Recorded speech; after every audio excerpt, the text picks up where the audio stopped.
নামো। রাতুল আমাদেরকে বাসা থেকে বের করে দিছে। কি? তাহলে আমি কি করবা? অনেকের বোর পেটের বাচ্চাটা নষ্ট করার দরকার ছিল। আমরা তো ওই বাড়িতে ভালোই আসছিলাম না? খালি লোভ করো। লোককে আমি একলা করছি? লোক তুমি নিজে করো নাই? আমার তো ঢাকা শহরে কেউ নাই, আমরা গ্রামে দেখে চলো। ঢাকা একটা বড় লোক সুন্দর ছেলে দেখে আমাকে বিয়ে দিত। খাপ্পো দেখে দাঁত ফেলা সুন্দর ছেলে দেখে বিয়ে দিতে আমি সংসার করবো। এই 2 দিনের দামটা পুরো না দিলাম সামনে। সুন্দর আছিল, স্মার্ট আছিল, বড় লোক আছিল, পড়াইতে পারছো? মারে দেখেও কিছু শিখতে পারলি না।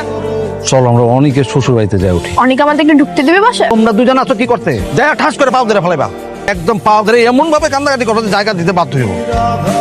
হাই মাইয়া, তুমি এমন একটা কাম কেমন করে করলা কত দেখি? আমি আবার কি করছি? কি করছো তুমি জানো না? একবারে বাচ্চা যে পেটে লয়ে করতেছো, তোমার কি লজ্জা লাগে না? তোমার জামাই নিজের মুখে তো কয়ে গেল এই সন্তান নাকি তার না, তাহলে তুমি কোন সাহসে এই বস্তির মানুষ নষ্ট করতেছো? করতে পারস না? করতে পারস না তুই? নদীর মধ্যে জোর দিয়ামো, নাহলে গাছের লোকে ফাঁস দিয়ামো। ও সব মেয়েছিল কোনো